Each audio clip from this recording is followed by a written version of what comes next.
प्रधानमंत्री नरेंद्र मोदी आज महाराष्ट्र के दौरे पर हैं। यहाँ पर पीएम पालघर में करीब 76,000 करोड़ रुपए की लागत वाली वधावन बंदरगाह परियोजना की आधारशिला रखेंगे और मुंबई में ग्लोबल फिनटेक फेस्ट 2024 को भी संबोधित करेंगे। बता दें कि इससे पहले पीएम मोदी ने सोशल मीडिया एक्स पर पोस्ट करते हुए लिखा कि मैं 30 अगस्त को महाराष्ट्र के लोगों के बीच होने का इंतजार कर रहा हूँ। मैं मुंबई और पालघर में कार्यक्रमों में हिस्सा लूंगा। मुंबई में मैं करीब 11 बजे ग्लोबल फिनटेक फेस्ट 2024 में हिस्सा लूंगा। ये मंच फिनटेक की दुनिया में भारत की प्रगति को प्रदर्शित करता है और इस क्षेत्र के प्रमुख हितधारकों को एक साथ लाता है। इसके बाद मैं वधावन पोर्ट परियोजना के शिलान्यास कार्यक्रम के लिए पालघर में रहूंगा। प्रधानमंत्री लगभग 360 करोड़ रुपए की लागत से पोर्ट संचार और सहायक प्रणाली के राष्ट्रीय रोल आउट का भी शुभारंभ करेंगे। तो वहीं प्रधानमंत्री लगभग 360 करोड़ रुपए की लागत से पोर्ट संचार और सहायक प्रणाली के राष्ट्रीय रोल आउट का भी शुभारंभ करेंगे। इस परियोजना के तहत 13 तटीय राज्यों और केंद्र शासित प्रदेशों में मशीनीकृत और मोटर चालित मछली पकड़ने वाले जहाजों पर चरणबद्ध तरीके से 1 लाख ट्रांसपोंडर लगाए जाएंगे।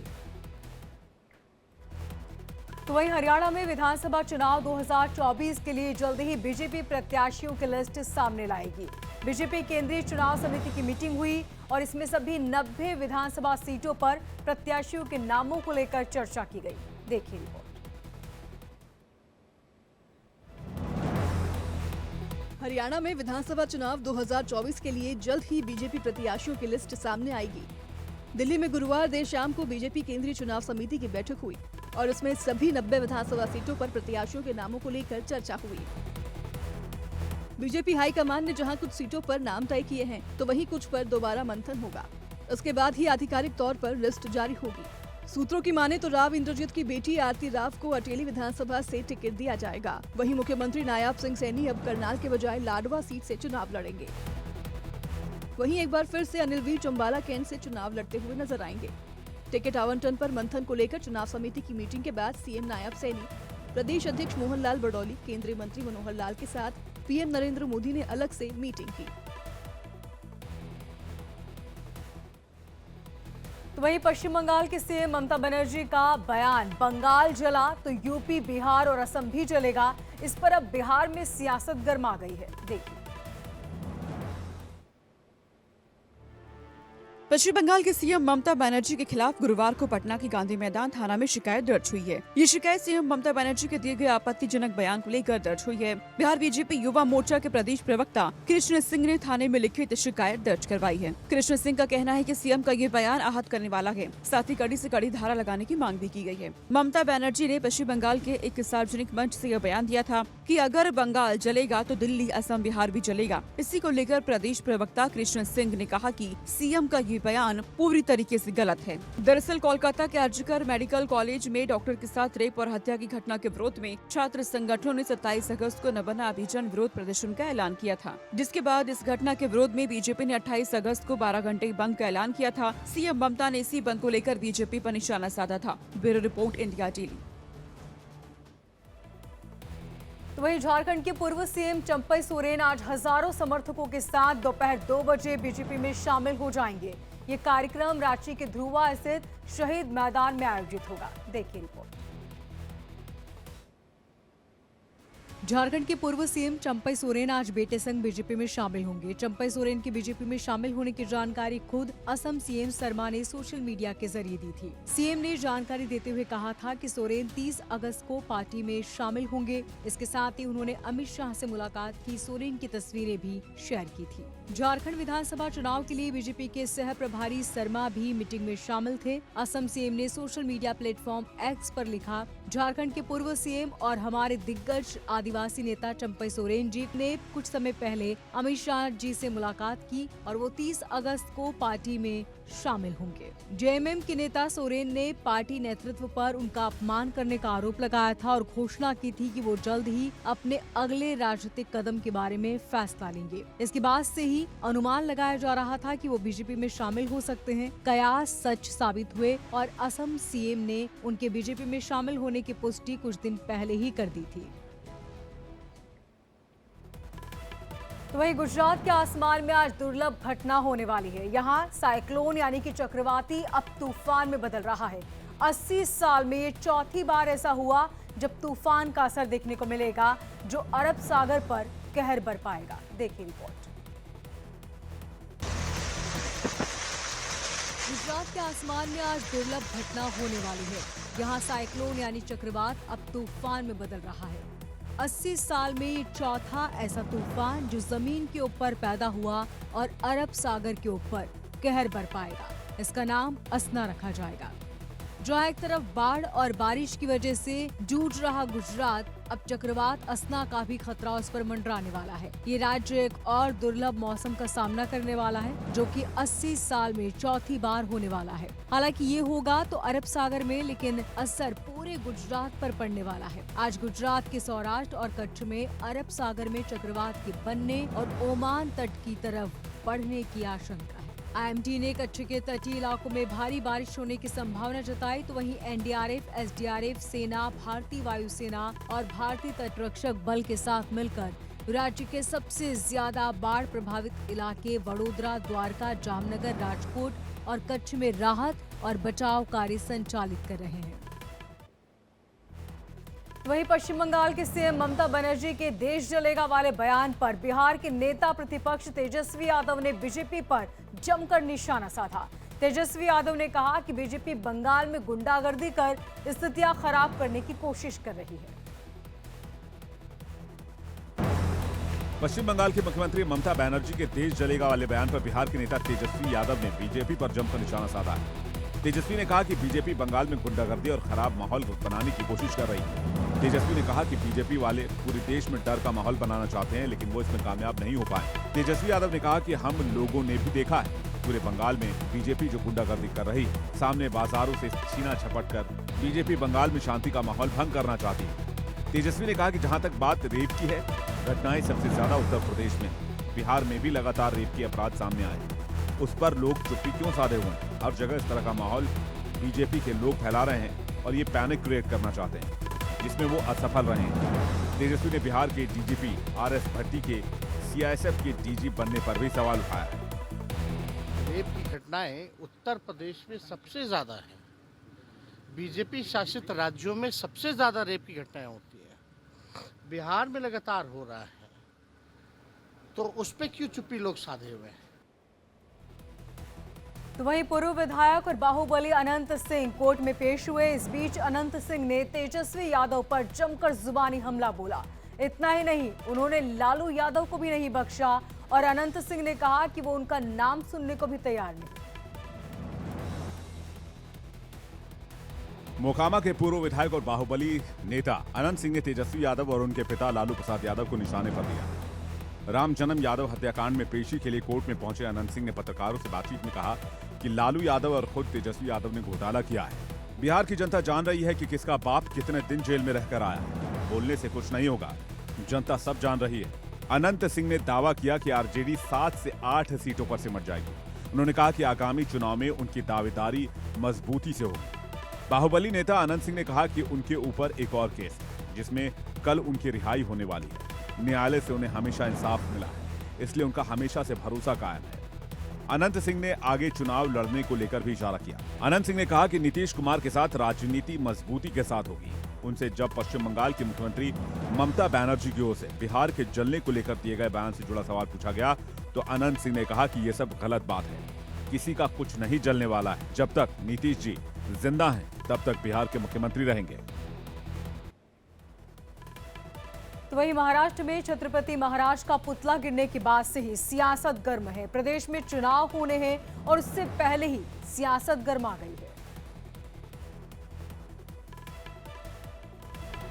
महाराष्ट्र में विधानसभा के चुनाव नजदीक हैं और सियासत गरमाई हुई है। पक्ष और विपक्ष दोनों एक दूसरे के खिलाफ आक्रामक हैं। राजकोट में पुतला गिरने के बाद ही लगातार सियासत गर्म है। मुंबई से सटे कल्याण में एनसीपी अजीत पवार के गुट ने विरोध प्रदर्शन किया। पार्टी नेताओं का कहना है कि जिस कॉन्ट्रैक्टर ने पुतला बनाया, उस पर कड़ी कार्रवाई की जानी चाहिए।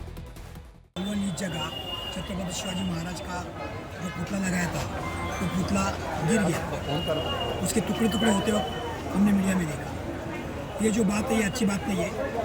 जो शिल्पकार है, वो शिल्पकार ने 3 साल का टाइम मांगा था, लेकिन वो 3 साल का टाइम देते वक्त भी जल्दबाजी में वो पुतला वहाँ खड़ा किया गया और जल्दबाजी में पुतला खड़ा करने की वजह से वो पुतला वहाँ पर गिर गया।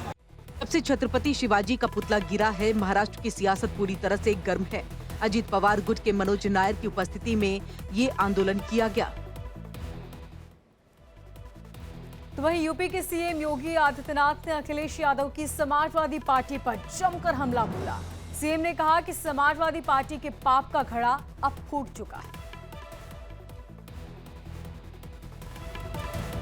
उत्तर प्रदेश के मुख्यमंत्री योगी आदित्यनाथ ने कानपुर में एक जनसभा को संबोधित करते हुए समाजवादी पार्टी की पोल खोली। योगी आदित्यनाथ ने अखिलेश यादव की अगुवाई वाली समाजवादी पार्टी पर जमकर निशाना साधा। योगी ने कानपुर के चुन्नीगंज में स्थित राजकीय इंटर कॉलेज में लोगों को संबोधित करते हुए कहा कि समाजवादी पार्टी के कारनामों से हर कोई परिचित है। सीएम योगी ने अखिलेश यादव पर हमला बोलते हुए कहा कि समाजवादी पार्टी के पन्नों को पलटेंगे तो काले कारनामों से उनका इतिहास भरा है। कन्नौज और अयोध्या मामले पर बोलते हुए उन्होंने कहा कि वे लाल टोपी हैं, लेकिन वे अपने काले कारनामों की वजह से जाने जाते हैं। योगी आदित्यनाथ ने कहा कि उनका इतिहास काले कामों से लिखा गया है। वे लाल टोपी हैं, लेकिन काले कामों के लिए जाने जाते हैं। यूपी के मुख्यमंत्री योगी आदित्यनाथ ने कानपुर में जिला स्तरीय मेगा रोजगार और ऋण मेले में हिस्सा लिया। इस दौरान उन्होंने एक जनसभा को संबोधित करते हुए समाजवादी पार्टी पर जमकर जुबानी हमले करते हुए नजर आए। सीएम योगी ने कहा कि समाजवादी पार्टी के कारनामों से हर कोई परिचित है।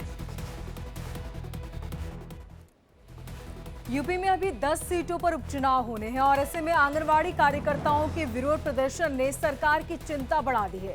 अपनी मांगों को लेकर आज हजारों आंगनवाड़ी कार्यकर्ताओं ने सड़क पर उतरकर विरोध प्रदर्शन किया। यूपी में आंगनबाड़ी कार्यकर्ताओं और सहायिका संगठन का विरोध जारी है। सरकार की कार्यप्रणाली और ईसीसीई एजुकेटर की भर्ती प्रक्रिया को लेकर के प्रदेश भर में उबाल देखा जा रहा है। इसी कड़ी में गोरखपुर में आंगनबाड़ी कार्यकर्ताओं ने सरकार के फैसले के विरोध में प्रदर्शन किया। आंदोलनकारियों की मांग है कि सरकार अपना फैसला वापस ले। हजारों की संख्या में शामिल आंगनबाड़ी कार्यकर्ताओं ने विरोध प्रदर्शन किया। आंगनबाड़ी केंद्र प्राथमिक विद्यालयों में संचालित हो रहे हैं। उन प्राथमिक विद्यालयों में नए आउटसोर्सिंग के माध्यम से ईसीसीई एजुकेटर की नियुक्ति होने जा रही है, जिसका मानदेय रखा गया प्रतिमाह 10,313 रुपया। और 1975 से आंगनबाड़ी कार्यकर्तियां ईसीसी एजुकेशन के साथ साथ अन्य 5 सेवाएं देती हैं और अब तक मात्र उनको 6,000 रुपया दिया जाता है। गीतांजलि मौर्य का कहना था कि ये सरकार हम लोगों के साथ दो तरफा व्यवहार कर रही है।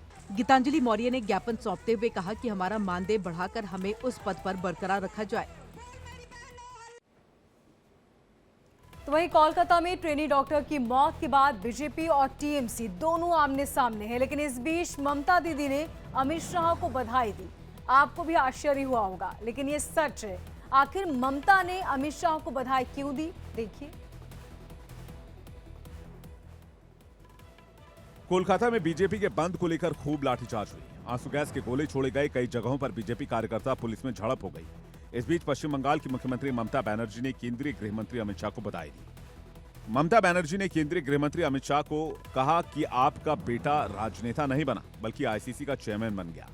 भारतीय क्रिकेट कंट्रोल बोर्ड के सचिव जय शाह के अंतर्राष्ट्रीय क्रिकेट परिषद के अगले चेयरमैन के रूप में वो निर्विरोध चुने गए।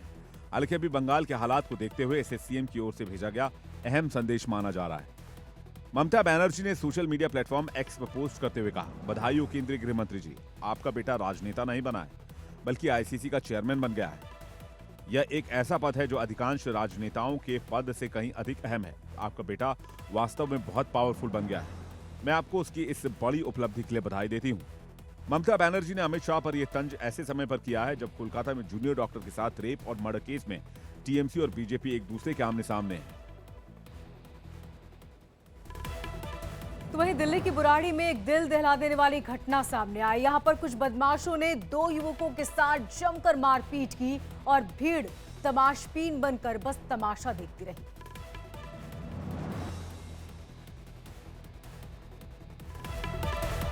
दिल्ली के बुराड़ी में छोटी सी बात पर जमकर बवाल हो गया। महज हाथ टच हो जाने के बाद दबंगों ने 2 युवकों की बेरहमी से पिटाई कर दी। ये पूरी घटना दिल्ली के बुराड़ी थाना इलाके के संत नगर मार्केट की है। ये पूरी घटना 1 सप्ताह पुरानी बताई जा रही है, लेकिन घटना का सीसीटीवी अब सामने आया है, जिसके आधार पर पुलिस ने आरोपियों के खिलाफ एफआईआर दर्ज कर लिया है। मारपीट का ये पूरा वीडियो सोशल मीडिया पर वायरल हो रहा है, जिसमें आप देख सकते हैं कि दबंग किस तरह से लात घूसों के बाद ईंट पत्थरों से युवक के सिर को कुचल रहे हैं। हैरानी वाली बात यह है कि दबंग जब मारपीट कर रहे हैं तब वहां जमा भीड़ तमाशबीन बनकर देखती रही, लेकिन किसी ने उन्हें रोकने की जहमत नहीं उठाई। पुलिस फिलहाल सभी आरोपियों की तलाश में जुटी है। वहीं जयपुर में कांग्रेस विधायक के साथ एक शख्स ने मारपीट की। इसके बाद पुलिस ने आरोपी को हिरासत में ले लिया। बताया जा रहा है कि विधायक अपने घर से जा रहे थे, तभी उन पर एक शख्स ने हमला कर दिया।